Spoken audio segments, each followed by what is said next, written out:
We're Compound Everything, and we talk money, markets, and investing. And today we are doing part 2 of what we took away from the Berkshire Hathaway 2023 annual meeting. Yeah. And for part 1, you can go and see our previous videos. Yeah. So I think to summarize, part 1 is don't interrupt the compounding machine. Is the main takeaway. Yeah. So, and we talked about that extensively in that last video. Yeah. One of the comments that caught my attention is Warren Buffett said, "Fear is contagious."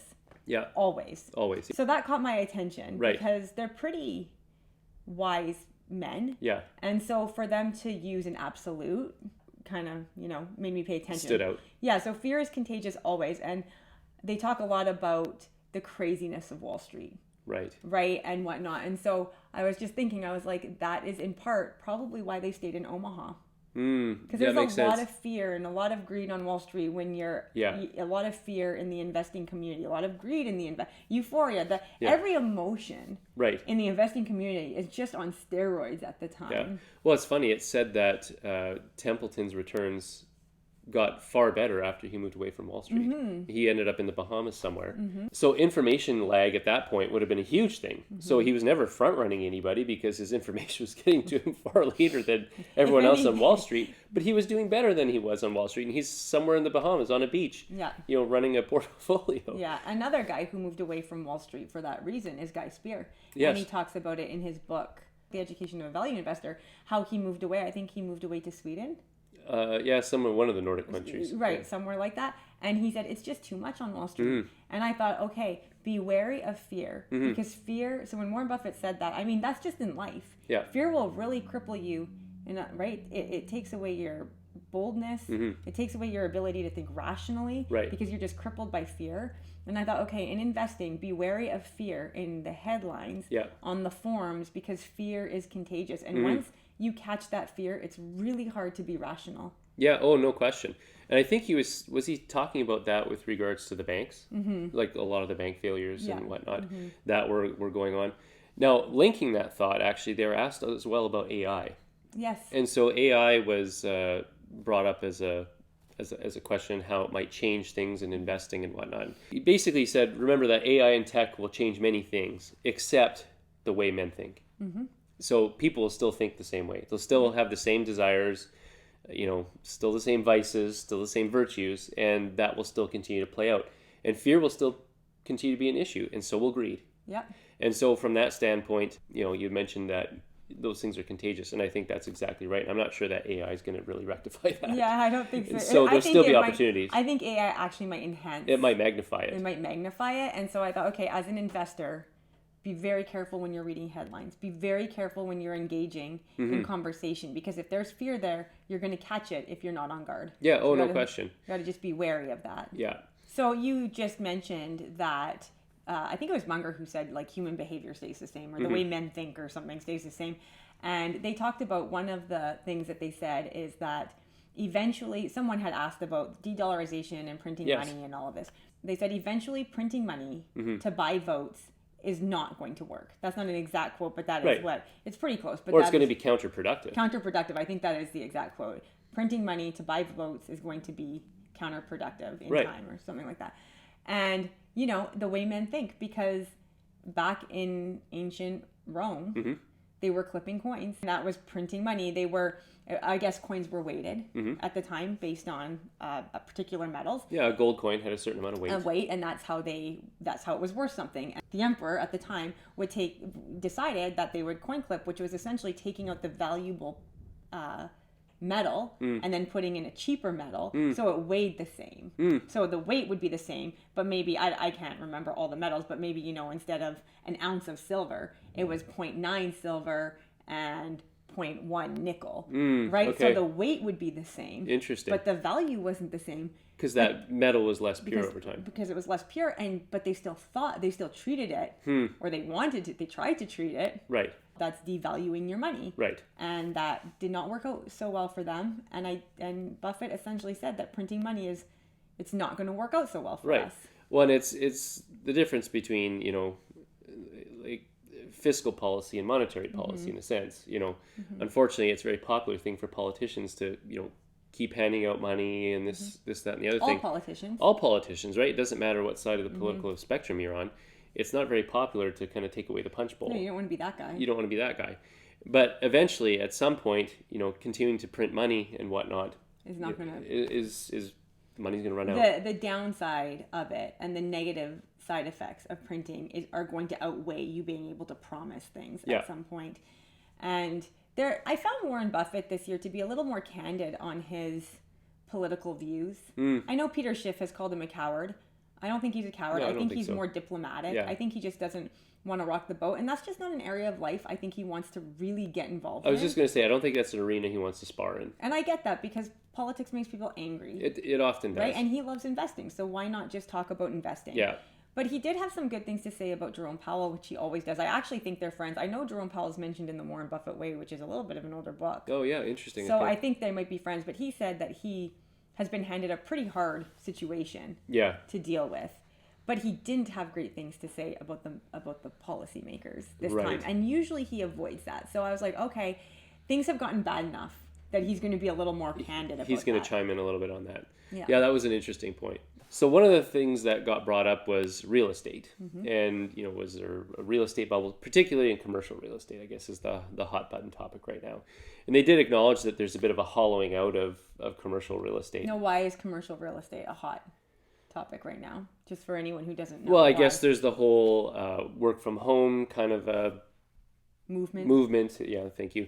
And a lot of businesses are scaling back, and maybe there's actually been some bigger companies that have, I think, defaulted on their loans. And I think they're anticipating in 2023, later 2023, the back half, and then into 2024, there's going to be a significant amount of defaults on commercial. Right. And so they talked a bit about a hollowing out of the commercial real estate sector. Now, what if that is, work from home versus, actually, let's call it more structural problems in the economy, because you get large companies like Facebook, which are laying off tens of thousands of employees. When you're laying off that many employees, you don't need as much office space. So is it more work from home driving it, or is it, layoffs that are driving it, or is it maybe a bit of both? It's probably multifactorial. It's probably multifactorial. But anyway, they talked a little bit about that. And one of the things that he said is, commercial real estate values are pretty much worth, the worth is determined by how much people can borrow without actually signing their name to anything, is kind of the idea. And then with banks kind of clamping down a little bit and getting more choosy on their borrowers, that, real estate prices may suffer a little bit. Right. But one of the things he said is, in the long run, the real estate's still going to be there. The ownership just might change. That was an interesting comment. So to me, what I kind of read between the lines there is, at some point, real estate, is probably not a bad investment. You just have to find those ones where the balance sheets aren't ugly. Right. Where the ownership is not going to change. You're still going to own those buildings in worthwhile places, because you can't pick them up and move them. Yeah, because I think it was Buffett who said that. And Buffett actually did make he's purchased real estate, not commercial, but that I know of. But it was residential real estate. Yeah, I was going to say in around New York. Yeah, and he just applied the same value investing principles that he has, and he applied it to real estate, and he made quite a good return. He made a very good return on that. That's one of the reasons that drove them to buy Pilot Supercenters, is kind of their location. They're located next to interstates, and he said, I don't think they're going to pick up the interstates anytime soon and move them. Yeah. And he's right. So the same applies to, commercial real estate. Eventually, the commercial real estate will probably recover at some point. And if not, the buildings are still going to be there. Yeah. And it's just the ownership will change. Yeah. That's and maybe the use, honestly. Charlie Munger also made the comment that real estate is hard. He did say that. He said he didn't say commercial. He said real estate is hard. He said real estate is hard. And I started thinking on that because a lot of retail or investors, dumb money, retail investors and dumb money as they call us, do real estate. Right? That's kind of like the way. Right. It's the way that people talk about building wealth for your family or doing another side hustle. It's almost always real estate. Yeah. Right? And I thought, okay, but Munger's sitting here.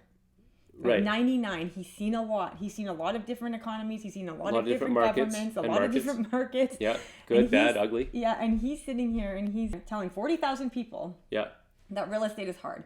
So I couldn't help but ponder that statement when so many retail investors and mom and pop investors do advocate real estate for it. And advocate for it a lot.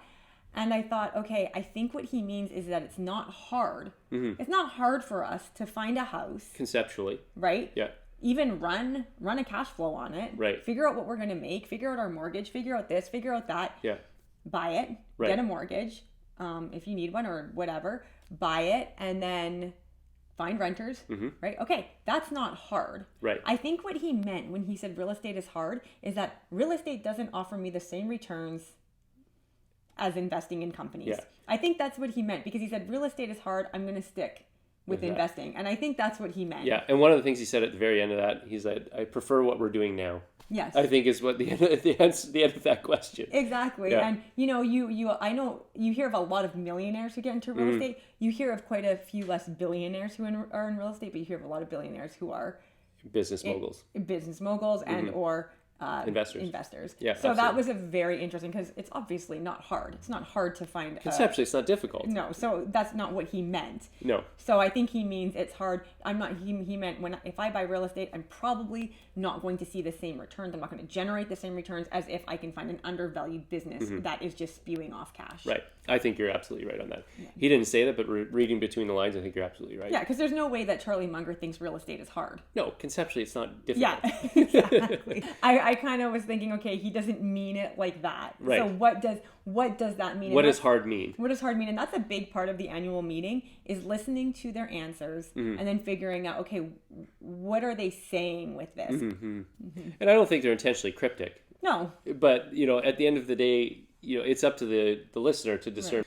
So lastly, we briefly touched on this last video. And we said we'd do it this we said we'd do it this video.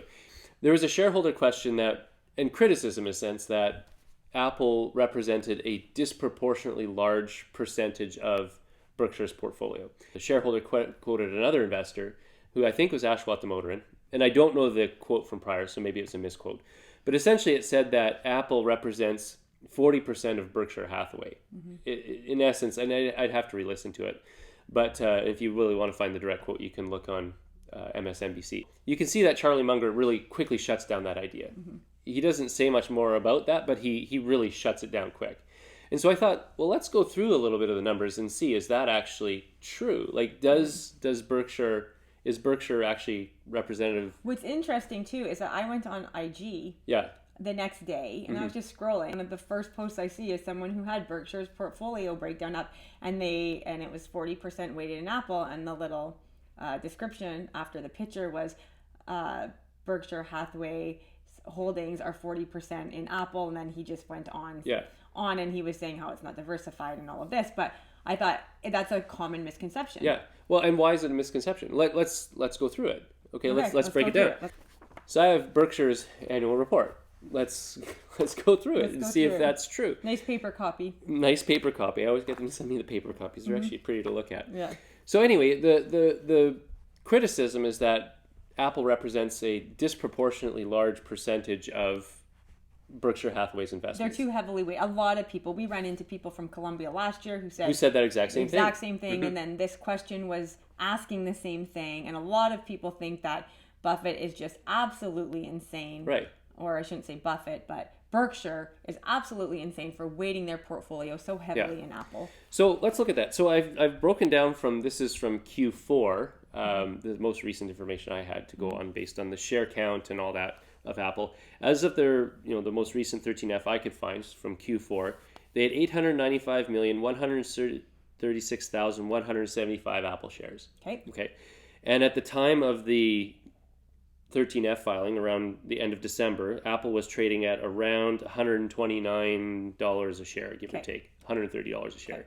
So at that price, if you multiply the 895 million whatever shares that they had, so if you multiply the number of shares, so 895 million Apple shares by a market price of about $130 per share, you end up with $116.3 billion of worth of Apple, basically, in their portfolio. In Berkshire's portfolio. Right. And at the time, this is on page K70 of their consolidated balance sheet. Yeah, their consolidated balance sheet.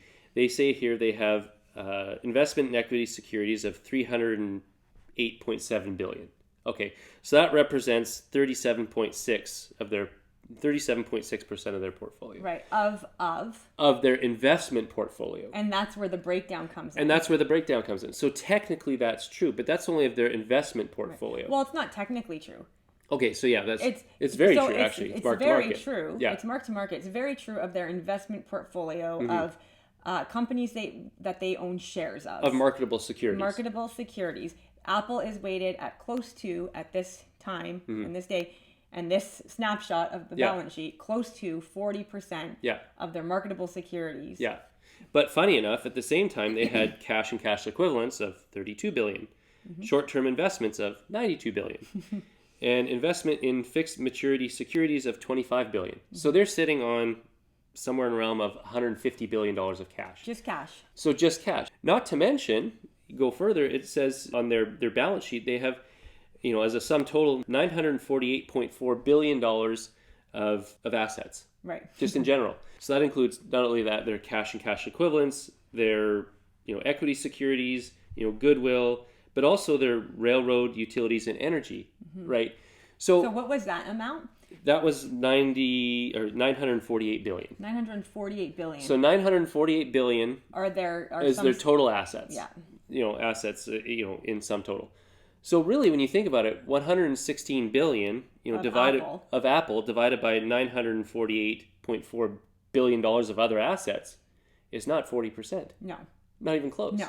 Right? So I don't quite understand how they got to that point of saying that Berkshire Hathaway is overinvested in Apple. Yeah, and I think when I see those charts, I mean, a lot of it's probably just copying other people's information, right? They haven't done homework. But also, I mean, it doesn't take a lot of time, but you had to open the annual report. Okay, step one, there's a hurdle. You actually have to open the annual report or Google it or whatever. Yeah. Then you have to find the consolidated balance sheet. Again, not hard, but it's a hurdle. Right. Now you got to go through the consolidated balance sheet. Now you got to do some simple numbers. None of it's hard. None of it's difficult. It's all easy, but it takes a little bit of time, and no one wants to do that. No one wants to do it. And sometimes it can be a little like comparing apples and oranges too. Like this, what they have in value of their equity securities is market value as of that time, right? And so I think people try and value the different business subsidiaries and stuff like that in Berkshire Hathaway, and maybe try and discount them a little bit, but I don't think you can do that because what's the railroad business worth? Yeah. Right? If someone owns land or something like that and is generating call it $7,000 a year, but it's worth $500,000, what's the value of that? Well, you might say, well, it's worth $70,000 because it's only I paid 10 times cash flow for it. Right. But if you can sell it on the market for $500,000 because of comparables, well, it's probably worth $500,000. And maybe, so it's a little apples and oranges comparison. Maybe I don't know. Maybe it is, and maybe it's just that they don't like that the other assets are illiquid. And I think the person asking the question maybe even misunderstood the podcast. I think so. I think Ashwat Damodaran, we listened to him. He's a genius. Way smarter than us. Way smarter than us. I really appreciate him. Yeah. So I've learned a lot from him. I feel like maybe the person asking the question misunderstood the context of the podcast. But I think a lot of people don't understand, like when you are looking at your portfolio, just take smaller numbers, right? Take the average person and they're thinking, okay, well, I have my house. How much equity is in my house? Yeah. Well, that's going to be a portion of my portfolio. Right. Oh, and I own a rental house. Okay, well, what's the equity in that house? Right. And the cash flows. Right. That's going to be a portion. Oh, and I have a few ounces of gold. Okay, well, what's that worth? Oh, right. And I own a small little laundromat. Right. Okay, you're not. And I own art. And I own art. I own a piece of art that's worth, right, like when you go to a bank and you're going to take out a mortgage, they ask you your car. They ask you about everything. That's your portfolio. The bank doesn't sit and say like, "What are your marketable securities?" Okay, that's your that's your net worth. Yeah, they don't do that. Your portfolio is everything. Right. So I think people get mixed up in the marketable securities aspect. And what bothers me about those posts, I don't care if they put up like Berkshire's marketable securities are heavily weighted in Apple. Which is true. In their portfolio. Very, very true. But even then, we kind of dispelled that a little bit too. Yeah. But what bothers me is when they say Berkshire, the value of Berkshire is 40% in Apple. Well, that's just totally misleading. It's totally misleading. Yeah. In fact, call it ostensibly a quarter, maybe a little bit more, a third of their portfolio is actually cash. Period. Yeah. If you were to look at a breakdown of their portfolio, it was either cash or safe securities like that. Yeah. So I think that's why Charlie Munger was so quick to shut that down. Yeah. Oh, he did shut down. He shut that down. And even if it was, who cares? Even if it was, who cares? Right? Because he's like, why would we sell a good portion of our Apple position, to buy businesses of lesser quality. Yeah, it just doesn't make any sense. Of course, he went on his whole diversification is stupid rant, as he always does. I think maybe to wrap up, I wanted to touch on, at the very end of the meeting, there was a question, and I can't remember the question, but Charlie Munger just said that you need to get rid of toxic people in your life. And I wasn't a super great fan of that comment, and Buffett said, well, you want to do it kindly, and the difference in personalities between Buffett and Munger there. But what's interesting to me about that comment wasn't even really important to me. You don't even remember it. I don't even remember it. Right? When I said it to you, and it had nothing really to do with business. Not at all. And Yahoo Finance, CNBC, Bloomberg, all these headlines have come out saying, Charlie Munger says to get rid of toxic people in your life. And I just thought, wow, like, that's the one thing. We have these two business gurus, and that's the one thing that everyone's latching onto. And it makes me feel kind of good, because I thought at the end of the day, no one really wants to know about business, and no one really wants to know about investing. Everyone just wants an excuse to get people they don't like out of their life, and that gets rid of a lot of competition. It really does. Yeah. Well, it's almost like people latch on to what they want to hear in that respect. Get rid of toxic people. Well, I want to get rid of this person in my life anyway.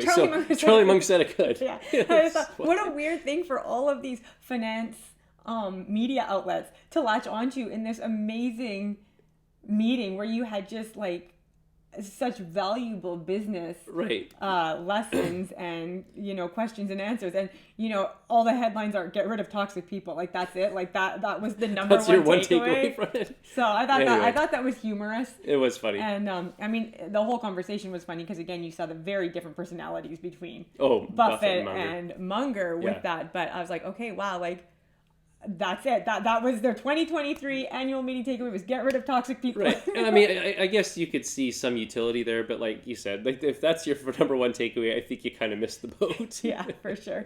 So do you have anything to add for the... No, I think that pretty much, I'll say like Charlie Munger says, I have nothing further to add. Okay. So we will pick up again next week. Not sure what we're going to talk about, but if you can like and subscribe, that really helps our video, and thanks for watching.